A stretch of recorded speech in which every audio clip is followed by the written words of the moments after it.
You sorted, yeah? Yep, all good. Right, Mickey, thanks for doing this. I appreciate you coming on. Yeah, no worries, Dave. Thanks for asking me. It's weird times, isn't it, at the moment? It's that, no one's ever thought this would happen or used to it. But things like this pass a bit of time, don't they? These, technology and stuff. So, yeah, it's thanks for asking me. Yeah, no worries. I was going through YouTube yesterday, prepping, ready to get some questions to ask for you, and I came across the Mickey and the Woody show. Yeah, it's something we've just talked about things, like something over this end, a little bit different. Yeah. Potentially just trying to get people from obviously the sport and hopefully some other sports as well. Just thought similar, obviously some kind of a podcast, where they could flow into a show or something. So we just thought we'd give it a go, me and Woody, because we've been close friends for a long time. We had the gym together and stuff, and close friend, family friends. So yeah. I was going to ask, how did you come to the decision whose name went first?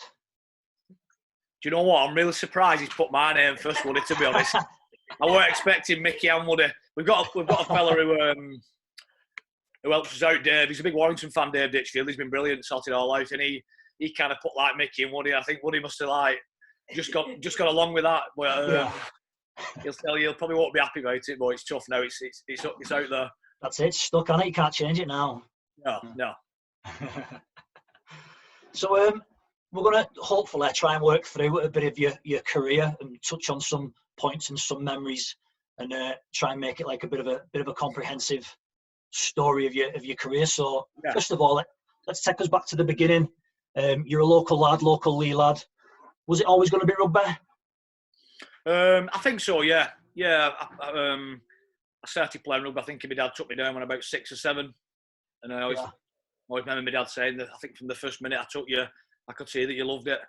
You were straight in there with the ball, and then ever since growing up, I can remember I've always had a rugby ball in my hand, just throwing it around, kicking it everywhere I went. So yeah, I think rugby was always on the cards for me. In whether it be professional or amateur, I probably played rugby anyway, no matter what. Yeah. Do you ever think back and think what you would have been doing if you hadn't started playing rugby professionally?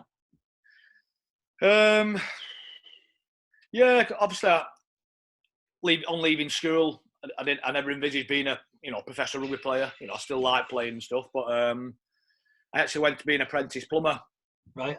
But again, I did 2 years at that, and to be honest with you, all I wanted to do was finish plumbing and get home and go training. So, and to be honest with you, the company I work for, Paul Rowley. All right. Used to work for that as apprentice plumber, and a Sam and Baldwin as well. There were 2 ex-Leigh players who were apprentice plumbers. And I remember one of my interviews going for it, and the bloke said, "You don't play rugby, do you, from Leigh?" And I went, "No, not really, pal, no." And he went, "Oh, because I've had too many of these guys. They're always having time off for rugby." And anyway, I did play rugby, and I got picked for, I think it was Great Britain under 18s at the time, and I had to have a week off work. And anyway, but the bloke I was working with, he didn't tell him. He said, "Where's Mickey?" He said, "Oh, he's down bottom at site, just doing some gutters down there." To be fair, the bloke, he blagged it for a week, said I was like round the corner out the way. So, but obviously, he soon twigged that when I got a break at first team at Leigh, he pulled me in. He said, "You lying little get, you do play rugby, don't you?" But, you're all right with it, but yeah. Yeah. So what's it like as a local lad signing for the hometown team and playing professionally and getting paid to play a sport that you love and playing for your town's team? Yeah, obviously being a Leigh lad, I went watching home and away for a good few years for Leigh. Me, my mates, and all my dad, whoever. Yeah. My mates' parents, we used to jump in the car and we used to go all over watching Leigh. I love watching Leigh, and I always thought one day I'd love to get the chance to play. And then it was probably about 14, 15. That's probably like when I was playing, that like when kind of scouts come and looking to sign players. Yeah. Our better players, probably our bigger players back in the day. If you're a bigger fella, you always kind of got signed up early because you're that bit bigger and more physically developed. So my mates were signing for Warrington and Wigan, and a bit like, what the hell? Nobody's really watching me. My dad again. He always just said, "Listen, don't worry about it. Just enjoy your rugby. You know what you can do. Just keep enjoying it and stuff, and a smile on your face." And was you always a hooker back in them days as well? Yeah. I think like any kid, when you first go down to any club, they chuck you out wing because like, they don't know much about you. And I said my dad will tell the tale more than me. I think I remember playing might have been a summer tournament somewhere, and I was on the wing and some guys were at me, and I just kept cleaning them out, legs tackling, boom. And I think the coach said, "No, I don't think wings for you anymore, Mickey. I'll put you in the middle." So yeah, it kind of went from there, and yeah, kind of played hooker ever since, really. Yeah. So yeah, early age playing 9, but again, like I said, probably under 15, 16s. Lee approached me, said, "Listen, we've not loads of money, but we'd be interested in coming playing for Lee. Sign for the academy, and you say you go from there." So I thought, you know what a brilliant opportunity. Exactly. I can still do my work. Yeah, still do my work, my apprenticeship and stuff. If I'm just on leaving school and get a chance to, hopefully play for Lee one day. So yeah, signed on. Palms, played a year in the academy. Had a brilliant year because obviously with being like academy at the times, especially with Lee, we're not a lot of money. It was all local lads, so we're a lot of close friends as well that I played with. Right. So making a step up from amateur, to the academy with all your mates was fantastic. Playing at we play Sheffield, Halifax, and some good teams. So yeah, we're good. Had a year there, and then kind of played a few games. What back then was the A team. That's probably like when you had your first team players. Oh right, okay. And a few others and it was any age then. It could be like 30 odd, 20 odd. It was a certain age group, and that probably stand me in good stead. Really playing against like fully grown men and lads who'd been there and done it before, who were coming to set towards the end of their careers or injuries. Yeah. So I got a few games on there, and then Ian Millwall just gave me the opportunity to play for the first team in a cup game, I think it was, and kind of never looked back since. Fantastic. We'll touch on Ian Millwall a little bit later on because you've played for a few clubs where he's been the coach, haven't you? Yeah. Obviously, he come over to Lee and gave me the first opportunity at Lee. Then he took me to St Helens with him. Right. When he went over to Wigan, he took me to Wigan. So yeah, I've got a lot to thank for Ian, for giving me opportunities in rugby. Yeah, we'll come back to that in a minute later on. Sorry, because I want to talk about like the coaching role and how the coach motivates the team and stuff like that. But fast forward into present day, what's happening over at Lee at the moment in the present state that we find ourselves in with all the epidemic and furlough and all that kind of stuff? Are players being monitored fitness-wise, or what's happening with the state of the league? Well, we're trying to do the best we can. Obviously, we've been furloughed, so I'm kind of just expecting and hoping the lads are, that are going to they're trying to look after themselves. And to be fair, they put a few videos on, keeping fit. Yeah. So kind of, they do. They're not obviously. They're not technically. They're not working under me at the moment. But they ask me for advice and stuff, which I'm happy to do that. So I've just given some running sessions to do, or some weights they can crack on with. Have you not watching your Try Fitness sessions on Facebook Live or out? Well, no, they don't seem to be. No, which is a bit disappointing, really. Might be too hard for them. But, yeah, no. To be fair, what I've seen of them, they've been keeping really, really fit and doing the best they can. Which I tip my hats off to them, really, because I've always liked keeping fit, and I'm finding it hard at home to motivate myself. Like get in the garden or in the house and do a session. It's sometimes I think, right, I'll get up tomorrow and I'll do it, and then you get up and it's like you put telly on, you'll have a brew, and it's like it's like 11, 12 o'clock, and you're like, so it's hard to get motivated, isn't it? Yeah, it is. That's probably another reason I've done them classes as well for my gym, trying to help people a bit of routine to like they normally do when they come to the gym at 6 o'clock. So I put them on so they just hopefully just a little bit of something familiar or routine they can get into. Something we've touched on loads in the other podcast that I've done is this routine and structure, sticking to, like you said, getting up at the same time every day. Don't just sit in bed doing nothing. Like, take charge of the day rather than letting it take charge of you. Yeah, 100%. I watched a little piece on somebody the other day. I think he was like ex-Marine corporal or dead eye up, and he just said like something as little. Just start off the morning with a little task, whether it's just making your bed and tidying up around you. You've got that first task underway, and you'll probably find yourself then that you end up going doing more. And it's something I try to do that every morning, whether it's just come down and sweep and mop. I know people do it anyway, but like it's just a structure and a routine, isn't it? Yeah. So try to do that. So just something as little as that, whether it's go out and just water the plants in the garden and stuff. Just it gives you the first thing to get going. So yeah, I've tried to do that, but So sometimes when you difficult. I know we all have our bad days and off days, but if we can more often than not stick to our little routines and habits, and like you said, do those little tasks that help us win the day or win the morning, then we can draw something from that, can't we? Definitely. Yeah, definitely. Yeah. So we touched on there. Ian Millwood took you to St Helens. I'm a St Helens lad. I think at that point that was when I was following rugby league. I don't really follow it that much anymore, but the team with like Paul Newlove, that was who I was a fan of Paul Newlove. What was it like going to Super League, going from League to Super League? Yeah, it was. I still remember my first day that I walked into the St Helens gym, the old Knowsley Road. Our gym used to be under the stand that were like the players and directors, wives and families. We used to have the gym underneath there. Was that the seated stand? The seated stand. Yeah, the seated stand. Yeah. Underneath was they had some change. You had the change rooms there later on. Yeah. But had the gym there as well, and I remember walking in. I'd just done a full season at Lee. I was still only about 11.5 stone at the time, not even 12 stone, I don't think. Wow. I remember walking in. It was like you said, there was Paul Newlove, there was Kevin Iro, Sonny Nicol, Scully, Kieran. Chris Joint there then as well. Chris Joint was captain still, yeah. They were big like athletes, that had full-time training for years. I walked in, I was like, wow, what? Like they've got weights piled on the bar, squatting and benching. I'm like, I just saw it as an exciting challenge. And to be fair, I remember before I signed for Lee, I remember Ian Millward, he left Lee to go to St Helens. I was still playing for Lee.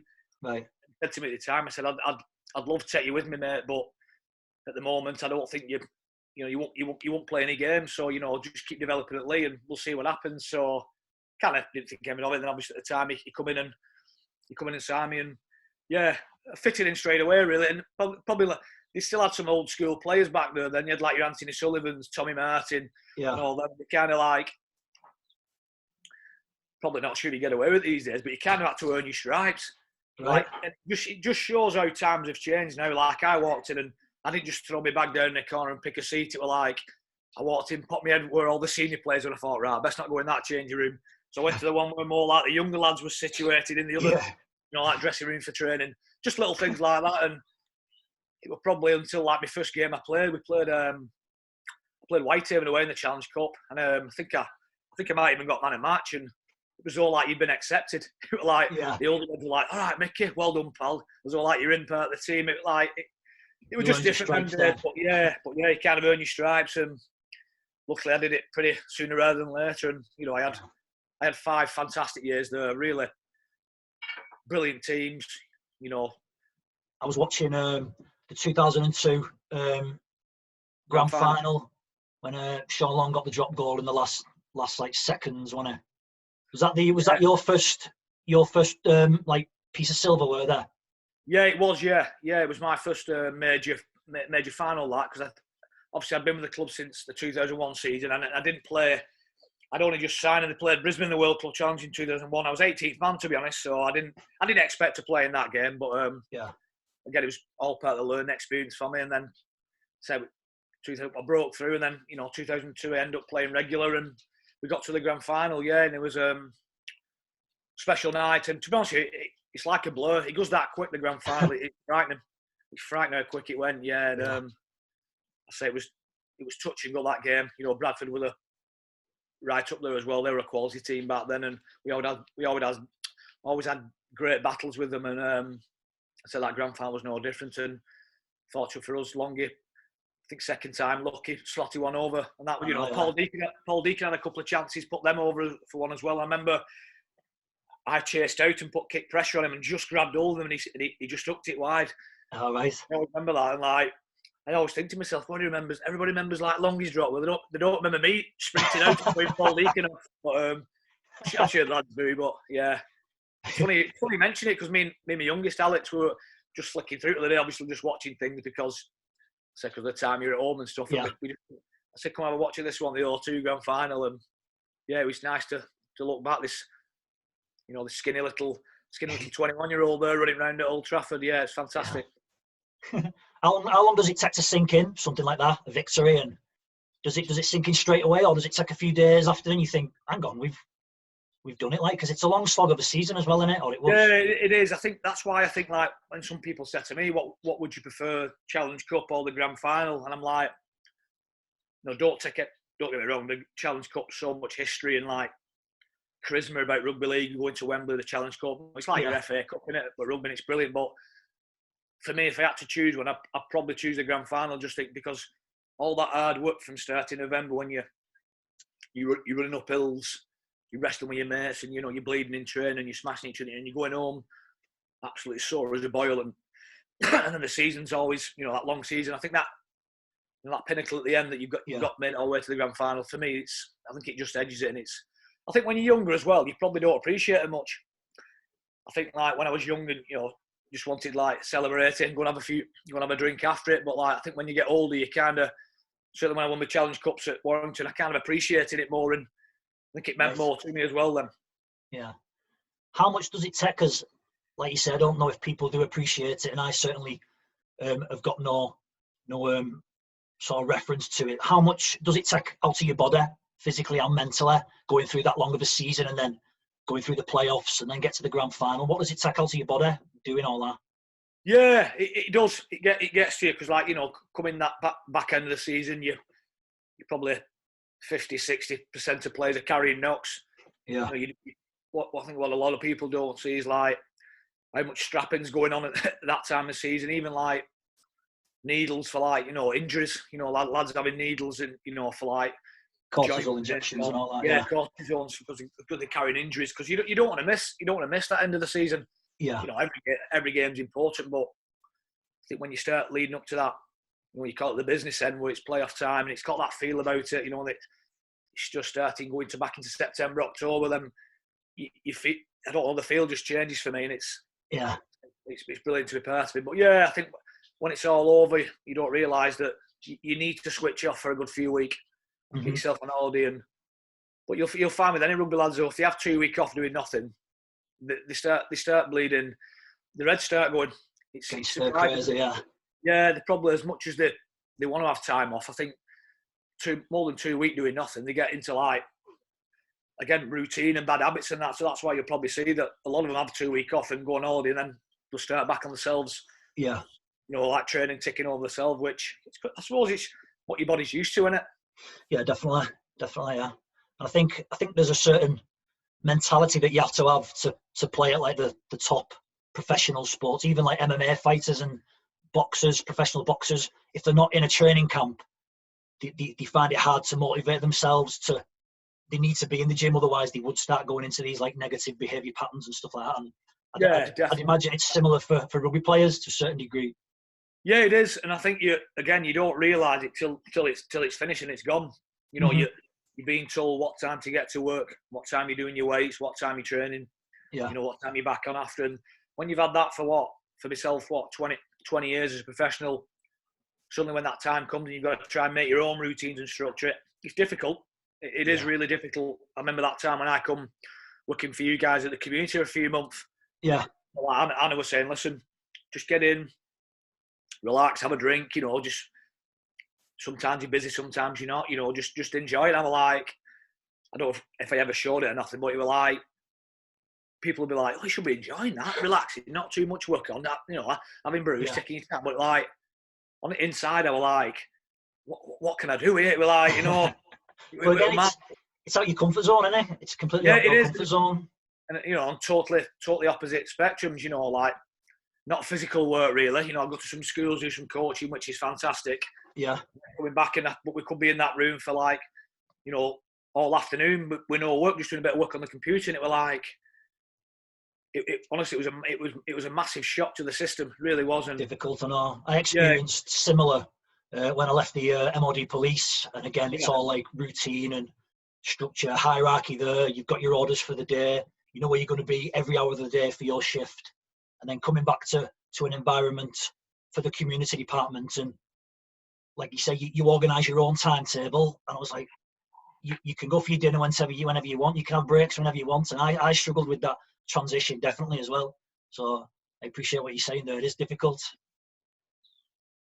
Yeah, and even like when you retire playing, I've gone onto the coaching side at Lee, and it's definitely second best to being a player. But again, it's like you don't realise how, I won't say fortunate you are how fortunate you are as a professional sportsman. You've got to work damn hard to stay there and get there. But again, like when you're a coach and that, you've got to get hours before, you go back and stay after.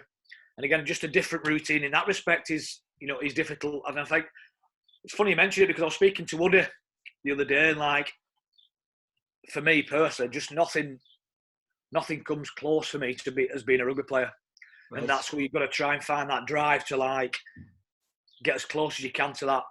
Because it weren't a job to me being a rugby player. It was something I've done since a 7-year-old kid, and it was a privilege to wake up every day and get the chance to go training with, and do something I love, and to get paid for it was a massive bonus. So I think when you've got that and it's got to finish sometime, it's, for me at the moment, nothing. It's hard, I don't know. I won't say I've not got the passion to do like how I did it with rugby, but it's just like it's not. I don't know. It's just not quite there at the moment how I had for playing, and I'm sure it'll come with time. I've speak to a few lads that have struggled when they finish playing, but they said time again. It's an old saying, time is a good healer. Exactly. The more it goes on, you do get used to it. But I think if you're open to it, the idea of it, eventually you will find that thing that gives you that drive and that passion again. I think that the worst thing you can do is close yourself off to things and not seize opportunities. So, for example, like the podcast you've just started with Wood, you don't know where that's going to go. So if you're open to that idea and embrace it and go with it, you never know, that might turn into something that gives you that buzz again. Yeah, definitely. And I did enjoy it the other day, two lads who had spent a lot of years playing with as well, Paul at Saints and Lee at Warrington, two close friends as well. So again, that's a good thing about rugby. You do make close mates, even though you probably don't keep in contact as much as you should. But like, it's just, not seen well or like properly for like, in his company for a good few years, but we had a chat and it was like you've never been away. So it just shows what kind of, people you are and mates you make. Yeah. So I think, again, it's, sorry, Dave. I was going to say, I think because you've all played at that high level, you've got so much respect for each other, and you can all appreciate what each individual's done to get to where they've got to, and the things they've put their body through, the mental side of it, the experience of a team, all that kind of thing. Yeah, definitely, because like I said, when you're a full-time professional, and I said people at work, you probably end up spending more time with them than you do with your families at times. Certainly as a rugby player, I know there's great perks to being a rugby player. Like I got the chance to take my kids to school mornings and certainly pick them up in afternoons, which not a lot of dads get that chance to do at times. So there's great things, but then on the flip side, your weekends are occupied with rugby and stuff. You don't always get to see your lads play their rugby and football on a weekend if you're playing. So there's pros and cons of it, but you end up becoming like a band of brothers, really, to be honest, because when you cross that white line, you're going into battle with them, as like say when you were in your force, when you were doing that, you've got to be close knit and ready to work as a team, else it doesn't always happen. And I don't know, when you have that strong bond with everybody for so long, you become like family as well. So it's again, adjusting from that. You're putting your body, essentially, you're putting your body on the line for your teammates, aren't you? Yeah, of course, yeah. And you probably only do that for your family, wouldn't you? And close friends. There's not many people who do it for anybody else. And I think when that's gone, it's like, wow, you've not got that.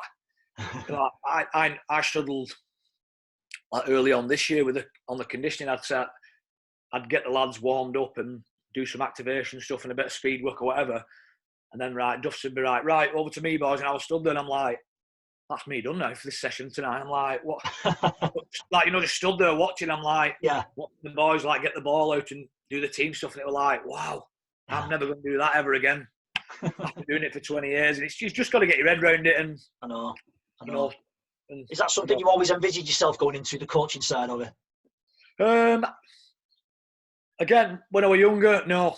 But I think more I got older, and I think I did enjoy. I've always enjoyed the training side of it. I have, and it's been interesting. I've had the privilege to work under some, world class coaches. So I just thought, when you've had that experience to work under people like that, even conditioners as well, I think you know what, stupid not to, you know, try and give something back and have a go at it. You know, it might end up down the line and it might fizzle out and not end up being the right thing to do. But at the moment, I'm really enjoying it. I feel like I've got, you know, the experience to give, you know, and pass on. And well, I speak to a good friend of mine, Bubble. He's the conditioner at Warrington. He just said, like, it's a little bit edgy, like, you know, a bit nervous, like taking the role on, going from player straight in at the deep end to coach. He just said to me, he said, I've trained you as a player at Warrington. He said, just go off what you believed, your work ethic, you know, how you apply yourself, your standards. He said, you know, if you apply most of them to your training, to your players, he said, you'll be fine. Yeah. You know, everybody, you know, the science behind it and, you know, the studying, you know, it's difficult. You know, but I'm getting around that a little bit. Hopefully I'll get that boxed off. But again, you know, I've been there and done it all, and I know what works in rugby. You know, I know what lads like training wise, and that's an important thing, isn't it? You've got the respect of the players, haven't you? When you stand there from the coaching role, you've got that respect. Yeah, and I'd like to think I have. Yeah, this lad seems to respect me. You know, I'm an approachable fella as well.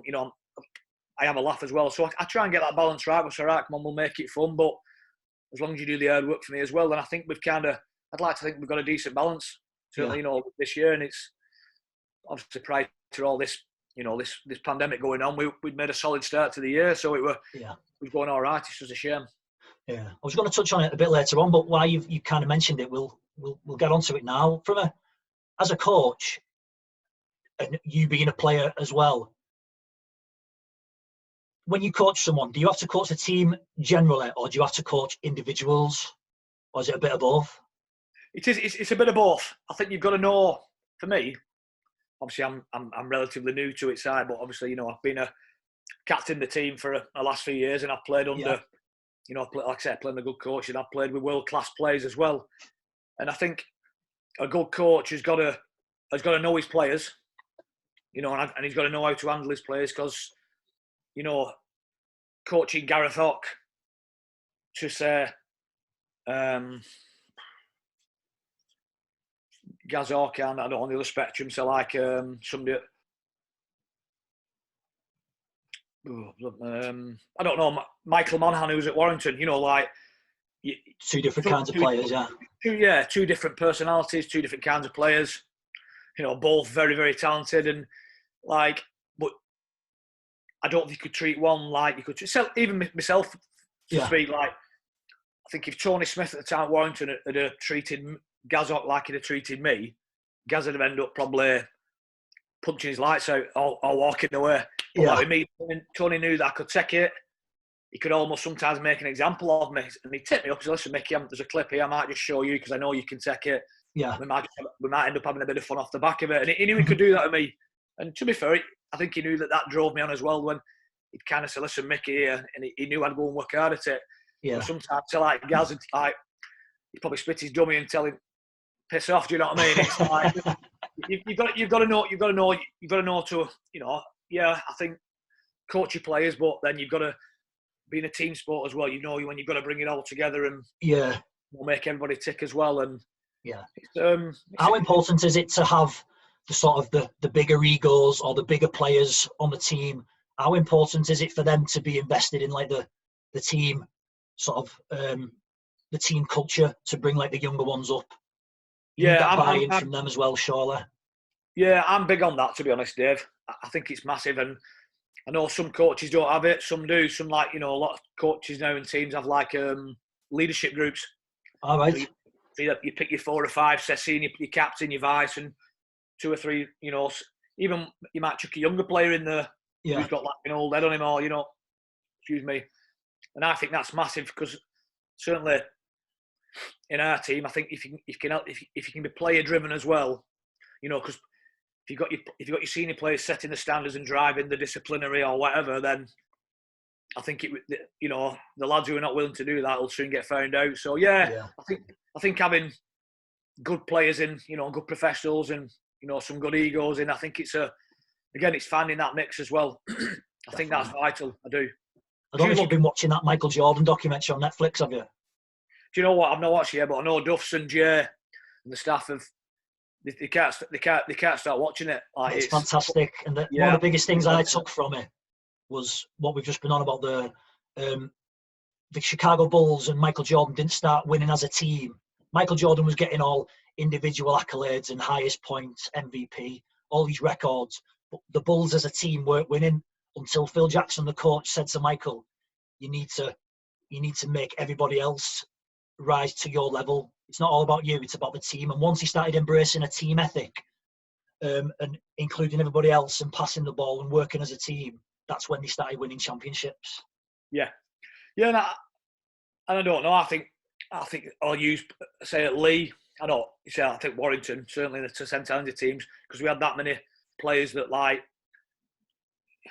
at a pinch, if things were happening on the field, we could change the game as players and influence it ourselves. Where I've played in some teams where they've had to wait for the coach to come down and tell us to change the plan or whatever. And probably like, say that the year at Lee when we went up, Dukesy took over from Rolls, and again, Dukesy didn't change much, but I'd like to think that the players we had in our team at the time, like myself, Harrison Hansen, Rennie Matua, Willie Tonga was playing then and stuff, and a few more, Gazok, we could say, listen, right, let's pull it in here now.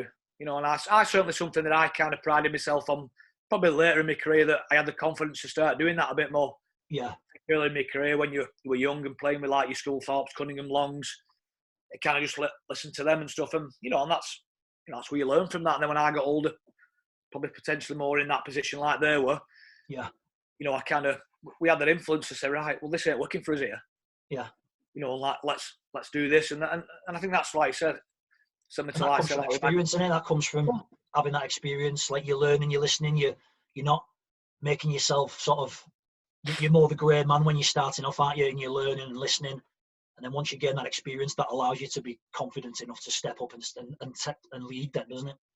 Yeah, and like I remember it. I think I touched on it on the me and Woody's thing show the other day about, like, under Tony Smith, Tony, and even Ian Millwall, early as well. He said, listen, we've got some game plans here. He said, but you rugby players, you play off instinct and stuff as well. I always, for me, it was like, we've got a game plan, but if I can see some space there on the right, they've only got 2 defenders and I've got 3 attackers. Yeah. I think you'd be stupid not to take that. And that's, that's been taking a bit of onus yourself. And, of course it is. Like, I remember, Tony Smith used to always say, like, a lot of people, you have a set-up player, take one in. He said, but sometimes you probably score off them set-up players if you have your mates pushing with you and reacting and stuff. So it's, you don't see a lot of teams scoring off the big fancy player. They might do the fancy player, break them down, and then go on the next one and score and stuff. It's like magic play might happen once every 50. Yeah. But it's them little selfish acts for me that get you tries, that when you push for your mate and it creates a space for you, or you pass to him and he goes through, and that's the rugby player in you. And I've always been fortunate to play some coaches that we've had game plans, but we've said, listen, if you see things that are on, you play it and do it. And I think that's what the better teams do play as well. That's like player driven, and obviously individual. You can have them little moments of, like, creativity. And I remember, like I was saying before, when I was watching rugby, and Sean Long had always just come out with these little brilliant plays of creativity, maybe not going towards the plan, he'd just chip over the top or something, and then it'd come out to nothing. That's what I'm saying. Like, that's, for me, that's sometimes that's the difference in winning games and not. A lot of teams do practice the same moves, the same skills, and the same game plans and stuff. There's only so many moves you can do, but I think that little bit of individual brilliance, or who can execute that player the best, it's them are the difference. And certainly when you're under fatigue as well is a big one. Mm-hmm. Well, that's where I've always had good coaches that we've kind of trained under fatigue, trying to work on our ball work and skill. Yeah. When you're fatigued, because everybody can run, and you can do your passing, but I think teams that are like execute better under pressure and under fatigue, you take that into games. I think that's where you can really. So how have teams tried to replicate that then? Like, when you was a player, what sort of things have some of the teams done to try and get you to play fatigued, and so you can try and mimic that game? Yeah, like we'd probably, for example, we'd say do a block of conditioning where, like, we're up off the floor, up down, 8-minute block, going hard as you can, and say, right, boom, you're over to the coaches now. You've got a push game. Right. Well, like your sided game, if if you don't get at least one push either side of the bloke carrying the ball, you change the ball over. You know, if you do that 2 or 3 times and you've just been flogged and you've got to defend a few minutes without the ball, Yeah. You get pissed off that, right, listen, I'm going to push with matey because then we keep all this ball. So like, just them kind of scenarios. Yeah. Like I went to Wigan beginning of this year just to have a look at some stuff that Wigan do, and what Wigan do, which I think is pretty good that I've tried to take into my coaching as well. Is like you kind of train it, say worst case scenario. Right. So if a game's like if you're playing a test match level game, you're probably looking at your meters per minute, for example, because you're running at that intensity. You're probably getting up to like 80 odd, 90, nearly 100 meters per minute.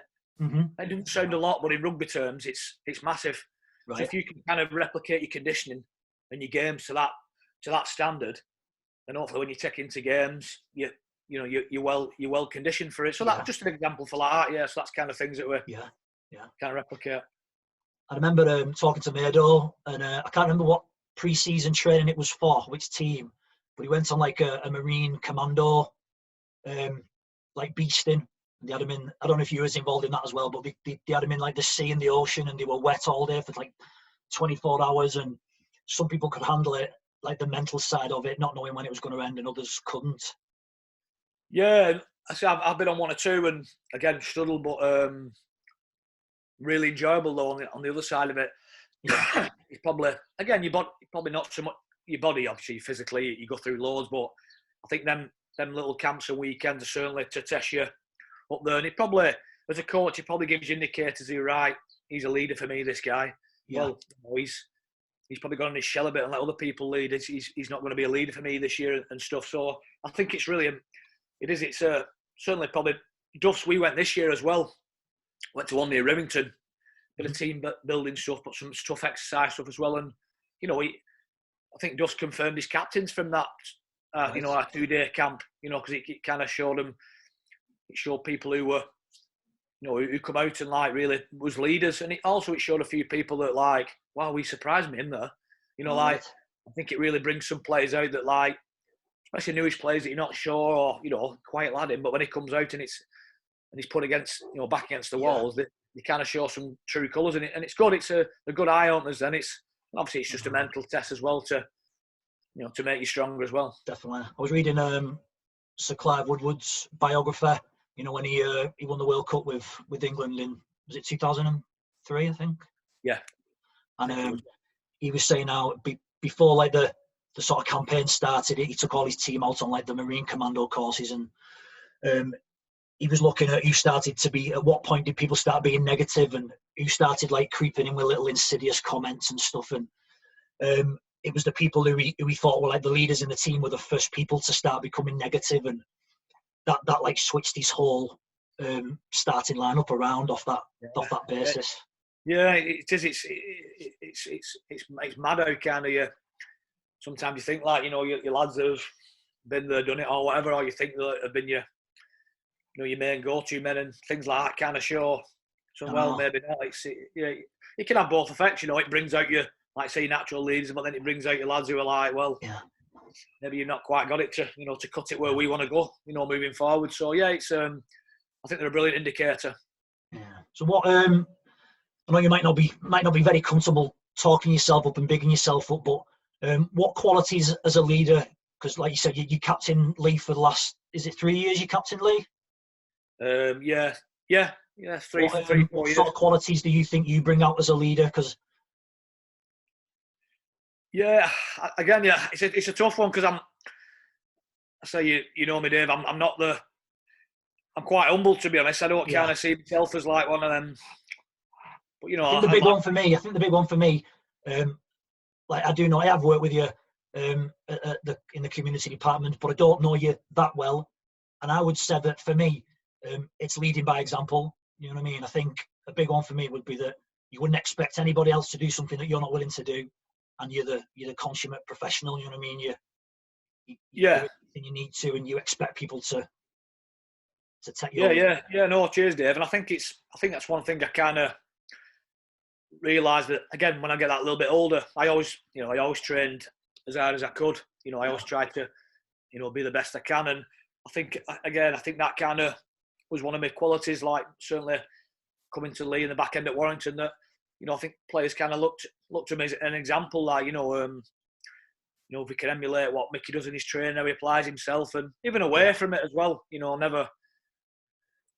I like a drink like everybody else and little things like that, but do it at the right times and when to say right, enough's enough and stuff. So yeah, probably, like I said, probably my standards are probably what a lot I'd like to think that got me where I am. That's a good word. That's a good word to describe it. Yeah, I think a lot of people kind of respected me for my standards and me, how I apply myself. So yeah, probably that's one of my biggest strengths, and probably I'd like to think my actions as well. That I've always tried to give 100%. Yeah. I've had shocking games. I've had brilliant games. I've had average games, but it was never through lack of effort. And I think that's what kind of people appreciate, that at least he's given his he's not shunting his work. He's giving 100%. So yeah, I think there's some of the qualities. And because I'll be honest with you, I struggled to speak for a lot of years. Very nervous speaking in front of teams. Like if we're doing game planning, because Tony Smith was big on your input. I want players' input like this game plan. I feel like he had something great to say, and sometimes I didn't always say it, and then somebody else is saying, I was like, God, I wish I'd have said that. At first, I'm like, and it took me a while to get that. And I remember speaking with Tony. He said, listen, don't worry about other people. You know what lads like, they're always going to take the mickey, but you say what you feel you need to say, and they'll, in later in the track, they'll appreciate it. That lads take the mickey, like when, you and things like that. But yeah, so that was something that I kind of got better at as I got older as well. Leadership as in speaking and being more vocal. And again, probably didn't give myself enough confidence to probably when I did speak, probably people did listen because of what I've done and stuff. And again, how I applied myself and that. So yeah, that was something I wish I'd done a little bit earlier. But I managed to get there. Leadership's an interesting subject, isn't it? Because I don't think not everyone is born to be a leader, but some people maybe should be leaders who aren't necessarily cut out for it. I think it's something that can, again, touching on like the role of a coach, is to try and bring this out of people who maybe might not see themselves as natural leaders. It can be nurtured, can't it, and brought out. And I think it's important for people to lead it. You know what I mean? Yeah, definitely. Like you say, you can see your natural leaders in sports teams. You know who's your natural leaders, and who's like kind of probably got potential, but need to, like you said, just work with it a little bit more. And I think good teams that I've been in and successful teams, all right, you'll have a captain on the field, but you'll probably have 6 or 7 captains on that field around the park. It's one guy gets the privilege of having the C next to his name doing the coin toss, but especially being rugby players now, like with the interchange as well, your captain more often than not might be off the field for 20, 30 minutes in a game having a spell. So, you need captains on when they're not. Like I say, I had the privilege, I call him he's a very close friend as well, Adrian Morley now. Moz, around training in games, he never spoke a lot. All right. But when he did speak, you all listened, and he was probably one more his actions that led you. You knew, like, if you were running out next to him, you knew you were going to war with somebody decent there next to you. Now he's, like your Benny Westwood. Benny's, I know you can't shut him up nowadays, but again, Benny was never a real talker. He never talked out loud and, like fluent and stuff. But when your back's against the wall, then people like that, they said, just give me the ball here. And they'd inspire you. And just by doing an action where, like, they'd pick somebody out and just go, boom, get you on a quick play of the ball. And the game can change just like that, momentum. And it's little things like that that's inspiring in other ways. And Sean Loughlin was very same as well. Yeah. I remember watching a little article on Sean the other week, and he thought personally himself he got thrown in the captaincy at Wigan too early, he said. But he said also that made me into probably the captain I am today. They had to learn fast. So yeah, there's different areas and different ways, and Sean's become probably a natural leader, probably more so his actions as well, his influence, and so you've got your captains who'll chirp up, and like your typical half-backs and scrum halves and standoffs who you're chirping away, but then you've got your bigger blokes, your forwards who are captains who are more actions, probably like leading with their actions. So it's if you've got that nice blend of a few of each, generally you'll do well. Yeah, it builds a good team dynamic. So you from St Helens, you went to Wigan after St Helens. Did you get much stick for being a Lee lad going over to Wigan? Yeah, I did, to be fair. Yeah, yeah, yeah. I got I didn't stick. even know. I didn't even know that existed. Me started working in Lee a number of years ago, and I didn't realise the divide between Lathers and Wiganers. I know. It's mad, isn't it? It is. Yeah. It's a quite a big rivalry, to be honest. And obviously, Saints Wigan's a big rivalry as well. So yeah, nothing. But at least they're two separate places. Lee is Yeah, in Wigan. so yeah, nothing runs smoothly with me for some reason. But yeah, again, I left Saints. We were getting to a point where Kieran Cunningham was still playing well. Young James Roby was coming up. You know, he were on the cusp of like first team all the time. I think still had Scott Moeller at the time, and I was getting to an age where, you know, 27, 28 nearly. I needed to kind of be my own man and, you know, a new challenge. And yeah, Millwall went to Wigan, and you know, again, it was still, the team was local. You know, it was a good deal. You know, everything worked. But Saints, they just wouldn't sell me to Wigan. Yeah. They won't let me go to Wigan. They said, Higham McManus, the chairman, he said, listen, you can go anywhere else, but you're not going there. I'm like, well, I've agreed to go, mate. You know, all the terms have been agreed. He said, no, you're not going.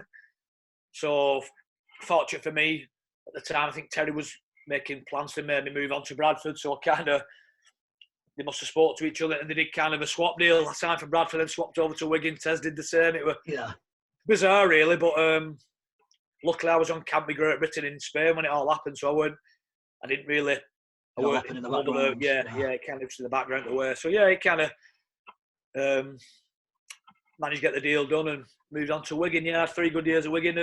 Because to be honest with you, at the start of Wigan, Dave, we lost our first 5 or 6 games, and we were like, I think we got some points deducted for salary cap breaches or something as well, and we were like, it was a scary time.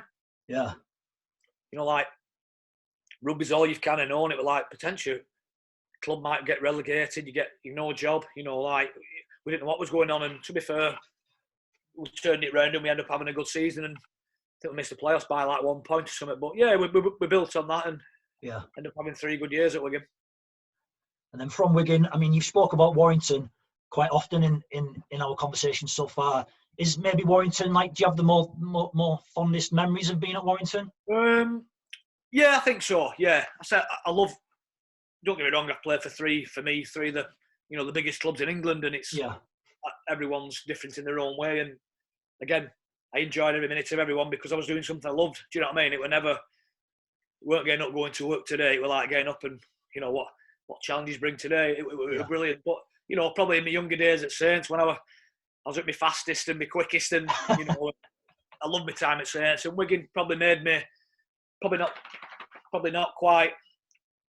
It didn't quite happen right for us at Wigan at the time. It was a big, massive transition period at Wigan at the time when I was there, and fortunately, they didn't retain my services after that. And you know, I'll not go too much into that because it, you know, a little bit disappointing how that ended. Probably, you know. Okay, mate. Yeah, well, you know, I can mention. I'm not bothered, to be honest with you. It was like, to get told by one person. It was basically like this. It was a chairman and the coach at the time saying, like, one of them is keen to move you on. And then the other one said the other one's keen to move you on. It was like, you just want a bit of honesty, don't you? In anything. Yeah, no one was really taking like responsibility of it, passing it on to someone else. It was disappointing because, to be honest with you, I didn't think the hooking area at the time was an area that needed improving at Wigan. Thought I had myself there, you know, kind of maturing at the time. I had young Mickey McLaurin underneath us. You know, Mickey was becoming to a good player. Yeah. We had at least 2 good hookers and a young lad as well. I think at the time, I can't remember him. I just probably thought there's other areas that could have been strengthened, but you know, that was by the by, and an opportunity come at Warrington. So it was again, you know, one door closes, other door opens at times, and it, fortunately for me, you know, I got the move to Warrington. Yeah. And Warrington was, if I'm right in saying it, have you played most of your games at Warrington? Out of your 500 appearances, was the majority of them at Warrington? That's where you spent most of your time? Yeah, I think I played, might have been 170 odd nearly. Yeah. Maybe higher than that, I don't know, yeah. So I played most, spent, you know, my largest part of my career, I think, at Warrington. Mm-hmm. You know, again, we got some success there, Challenge Cups. Yeah. You know, we got. So you mentioned before about the Super League Grand Final being, in your opinion, it was what's the word? Not better, but you valued that higher than the Challenge Cup. But for every young young lad's dream wanting to play rugby, because we're about the same. Well, we are the same age, aren't we? Getting the bus down to Wembley when you was like late teens, early 20s. You must have wanted to play in a Challenge Cup final at Wembley. Yeah, definitely. Yeah, you know, like again, it's when watching as a kid in like say when like your teenage years, you jumped on bus with your mates and you went down on always a sunny day at Wembley. And it, fantastic, and I thought, how good would it be to play there one day? You know, I always remember going.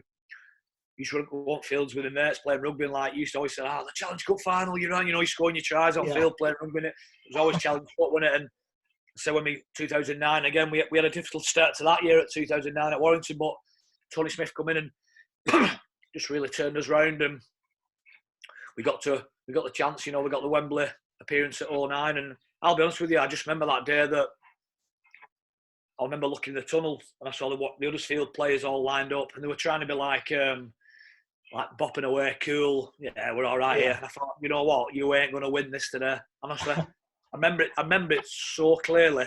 We were lined up, focused. They were like, well, they were trying to play it down because they were nervous or what. And I thought, we beat them here already in the tunnel. We got them. And I'm telling you, and you know, I'll be honest with you, I never thought for 1 minute that we'd lose that foul in the game. And just a feeling that you had in the tunnel, yeah. Honestly, I remember it. Yeah. Because I know I always like looking across me at the tunnel, just at the opposition, quick look across, and they were like rocking their heads. A couple of even just pretending as though they got music on, like, yeah, I'm good here. And I thought, nah, you're not. I don't think you're going to realise what's going to hit you. And when they walked out, boom, the roar. Because Warrington had not been to a final for, I think it was 30 odd years or whatever, so long for Warrington players and fans and the town. Yeah, it was unbelievable, and to get the win, oh god, it was. But again, that first win, it just gives you that hunger to, you want to win more then. Yeah. You know, I think that's the thing as a sports person as well. Maybe not every person, I think some people, they might be happy with just winning one, whatever. But certainly for me, it was like, you get a taste of them games like that, you want to be involved in more. I think that's the case for any professional sports person in like the 1% of the sport. You want to win more, don't you? You're not happy with just with one. You want to win more. No, and again, the year after, we got the Challenge Cup, and I think we got to the semis again, and we just had that feeling again that we're here again. And for me, special teams can go back to back and win things. I think that's what makes a special team, and for us to win. And it was interesting. I think it might have been Lee Breers and maybe Tony Smith. He said we're not going to Wembley again retaining our trophies. We're going there to win it again. Only just a subtle change. That different mentality. Yeah. We're not defending our trophy here. We're going there to win that trophy again. And I just thought, to me, that's a bit of a change. Switch, yeah, of course, yeah. Whether it works or not, but I think for us, we're going there to win it again. We're not defending it. And I thought, that was massive for us. And I think we got there again in 2010, the year after, and we put a quality Leeds side absolutely to the sword. It should have been. I think we should have nilled them, to be honest, at Wembley. So dominant, 30-odd 6 we beat them. It was another special day. Yeah. So they were the victories at Warrington as well. You had some losses in the Super League final, losing the final a couple of times, if I'm right. Yeah. How do you deal as an individual with loss? Do you dwell on it? Do you, as soon as you've finished it, throw it away and move on? Or well, I say again, it was 2012 was our first grand final, and we played Leeds, and we beat Leeds at Wembley that year in the Challenge Cup 2012 as well. So we were going for a double, special. Yeah. Again, a brilliant year, probably one of the best teams I've been involved with. And again, I don't know, we come out the blocks and we were flying again, and then Leeds being Leeds, Leeds. I tip my hat off to Leeds at grand finals.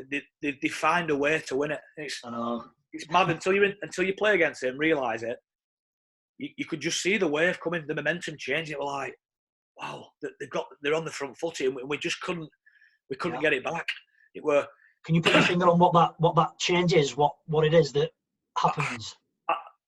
Maybe that first year, it could have been more us as a team that maybe a bit like rabbits in headlights when we got into a lead and thought we'll be all right, and then we couldn't deal with the arm wrestle back into our favour. It was the pressure of the first grand final for Warrington, and I remember that when the whistle went, I dropped to my knees that day. I was in tears because it'd been 10.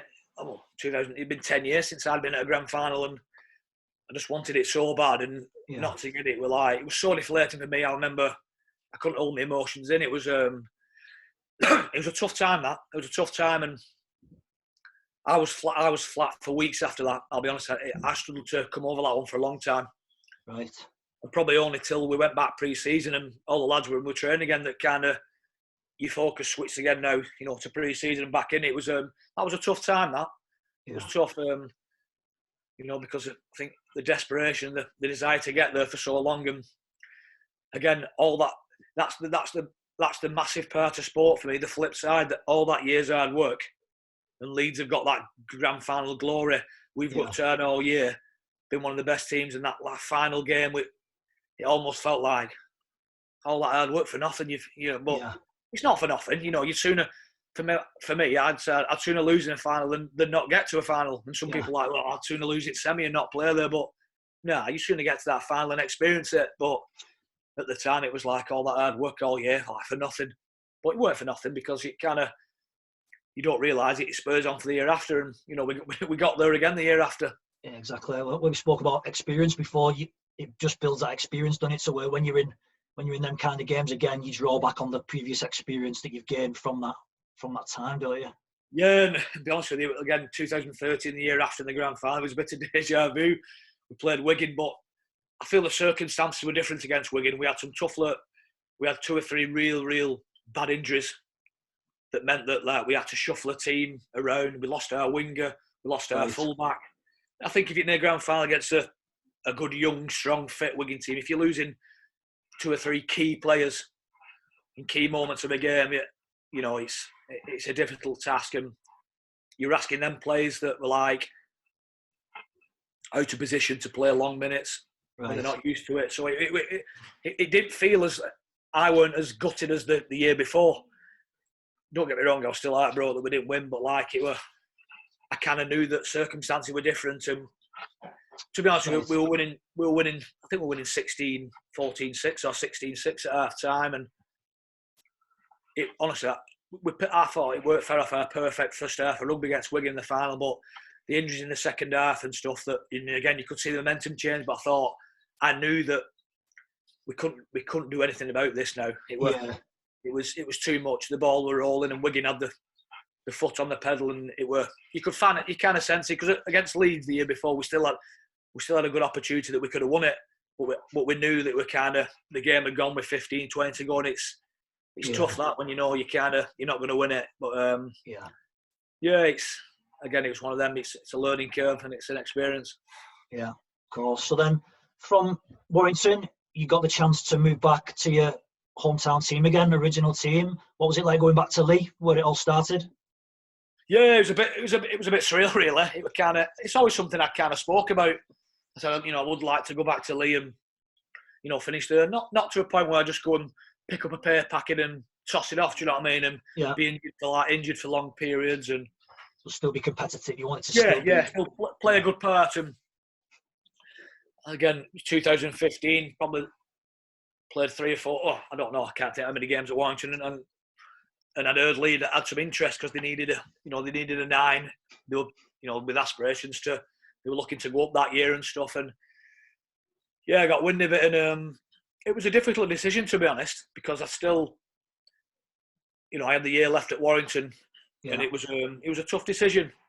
But I felt it was the one that I had to make, and it was quite sad, really, how I finished off at Warrington, especially under Tony Smith. We ended up falling out over it, to be honest. And all right.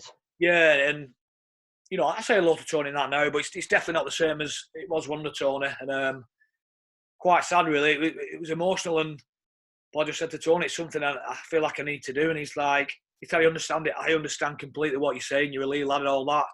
He said, but you're contracted to the end of this season.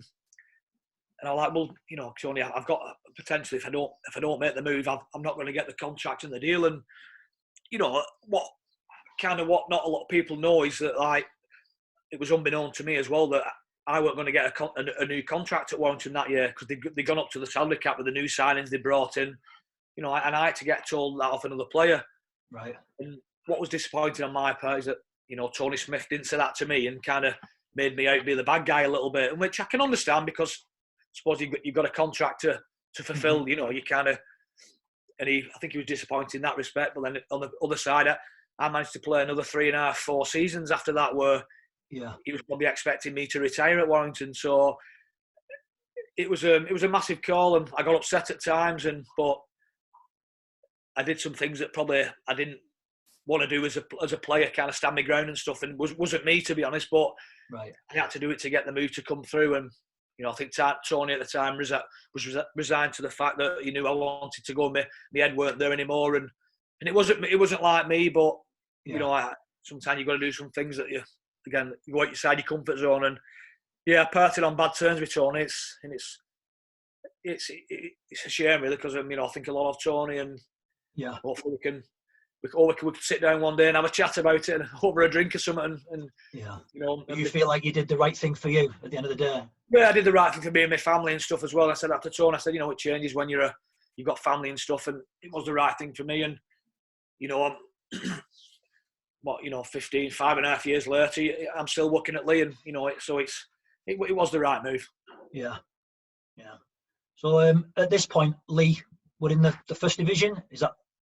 Yeah. So the championship underneath the Super League game, they were flying high. You know, they've been the top team for a few years. We were probably untouchable in that league, and I was coming into a team that were full of confidence. We were playing well. They'd had some good. They'd had a fairy tale Challenge Cup run, right? So that you couldn't write it. I signed for Lee. The week Lee were playing Wakefield in the Challenge Cup, and they had a brilliant comeback against Wakefield away. They won the second half for like 30 points and ended up winning. And they did the quarter-final draw live on telly. And I remember being at our house. I was doing some painting in the house. And my wife, Kate, were watching. I said, just let us know who we get in next round. And for some reason, I just knew we'd get Warrington. And my missus was sat there. My mum was there as well. I'm just painting the door. The next minute, I heard these two women scream. And I went, honestly, I dropped the paintbrush. I went, oh, fuck. We've got Warrington. She went, we've got Warrington away. I was like, oh my God, you can't write it. I just left 2 weeks ago. And I had to go back to Warrington, and I couldn't play though. Warrington put a clause in that if we got them in the cup, I couldn't play against them. And I'll tell you what, they were brilliant against Warrington that day. Honestly, they gave me a right close game, and I wish I'd have played now, but it was nerve-wracking going back. And to be fair, I got a decent reception because I think a lot of the fans realise what, again, the effort I put in there, and you know I'm a nice lad, and they realise I weren't an idiot that just kind of tossed it off. So got a decent reception, and it was kind of just glad to go back and get a bit of a closure there, really, you know, like say goodbye.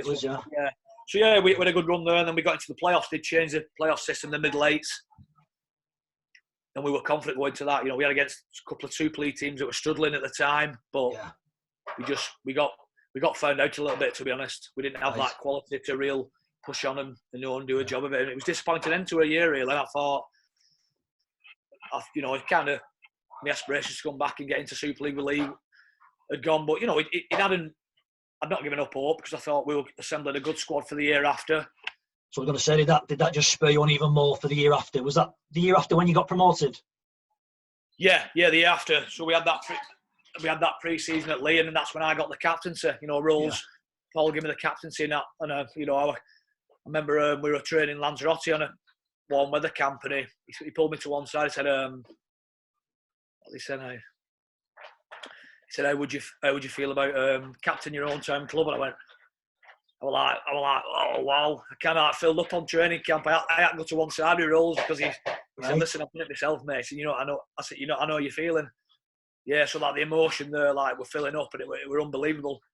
So he gave me the captaincy at Lee, and it really, again, that spurred me on now to be even, you know, get this team where we should be, and we ended up having a fantastic season. So how did that feel then, to captaining your local hometown side to Super League? Yeah, unbelievable. I said just being a captain at Lee was fantastic, but like to captain us in the middle eights to them fantastic playoff results and only losing one game all season. Yeah, it's up there, you know, with any other honours for me. You know, being captain your own town club, you know, into Super League, it ranks high up there with everything. You know, your internationals and your cups, and was a fantastic year. One of the best years of my career. It was fantastic. Right. So that brings us to sort of present day, more or less. What does the future hold for Mickey then? What things have you got in the pipeline? I know you're currently coaching at Lee, but is there any sort of thing you want to look to do in the future? Try your hand at? Or? Yeah, obviously, when you start getting a little bit on in years at rugby, you've got to look at things, after rugby. So I opened the gym in, I've got my gym in Lee, and that's been just quietly building over the last few years. And, it's something I think certainly with me coaching at rugby now, if the rugby doesn't take off, I'd look to certainly try and push the gym, because I feel like I've got something good there. Again, I'd like to think things I set myself on, like hard work and, being a likeable fella and your standards. I've tried to push that into the gym side, and the people who come to the gym that they do sing the praise and they love it there. So that's something I could look into building if I wanted to, and probably take it on full time and do more with the gym, because I feel like it's a real community gym as well. I have rugby teams coming in. I have like other people coming in, like, and using the space, and stuff like yourself. When you're setting up with your jiu-jitsu, I know it's a shame we couldn't kind of keep it on. It just worked quite right, but it was a good starting point for you. Yeah, definitely. Little things like that. Note, I appreciate, because I wouldn't have been able to have like the sort of memberships that I've got now and the following that I've got now if it wasn't for you. Letting us use the again, that's me wanting to do something for you, mate. It was nothing about making money off you or anything like that. I'm not really about that at all. It was something like a good fella, looking to set himself, do something as well. So, I appreciate that. We've got a picture of you on the wall that we bow to at the end of every class. So. Well, I like it how you spoke behind me action shot at the back. It was a nice little plug for me, that. Things like that. I've got the gym, but I have got aspirations to certainly coach, and I'm at the strength and conditioning side at the moment. Like I said, I've always had a keen interest in fitness side of training and the weights and that. So I'm going to give that a good go. But I have spoke to Duffs as well that I would like to dip my toe in on the coaching side as well, because I'd hate to go through life and I've not experienced have a chance on the coaching and stuff. I'd regret that. It might not be for me, but certainly there's some options there that's hopefully I can build on a few. Definitely. So I appreciate your time, mate, and thanks for chatting to us. Just before we finish off, have you got any? There might be some young lads, young girls listening to this. Massive fans of yours. 500 career appearances, achieved everything that you've achieved during your career. What advice can you give to any youngsters wanting to either pursue a career in rugby or pursue a career in anything, really? What advice have you got for them? Yeah, just a few things to me that I was kind of went off. Certainly when I got my opportunity to play professionally, do something you love. Just don't take things for granted. Make sure you challenge yourself every day, work hard. You've got to work in anything in life. If you want to be successful, you've got to work hard.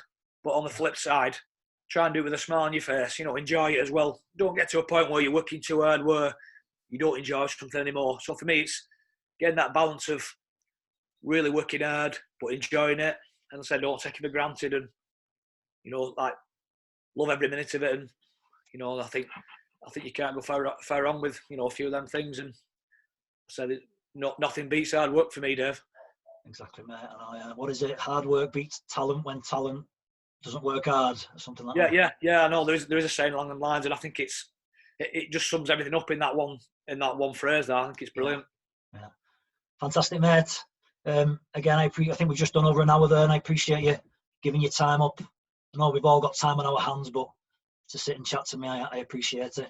No, really enjoyed it. Again, you don't realise when you get into chatting, time goes quick, doesn't it? It's brilliant. I enjoyed it. I've really enjoyed it. Thanks for having me on, mate. No worries. And I'll be subscribing to the Mickey and Woody show as well. That was good. I enjoyed that Lee Breers and Paul Wellens episode. It was, again, it's a nice insight, isn't it? We said we're trying to make it similar like to this, just nice and relaxed. Yeah. Bring a couple of topics up, but then kind of elaborate on that and go off on it a bit and have a good chat. And I think that's. You know what's funny? I was thinking about it the other weekend. I'm a big boxing and MMA fan, and what boxing and MMA does really well to get a following is they show the boxers' backstories so people can relate to them, and then you feel like you've got an interest, like a vested interest in these boxers and these MMA stars. So when you watch them, You know where they've come from. Like, for example, Anthony Corolla, Jamie Moore. You know the backstories. You know what's happened to them.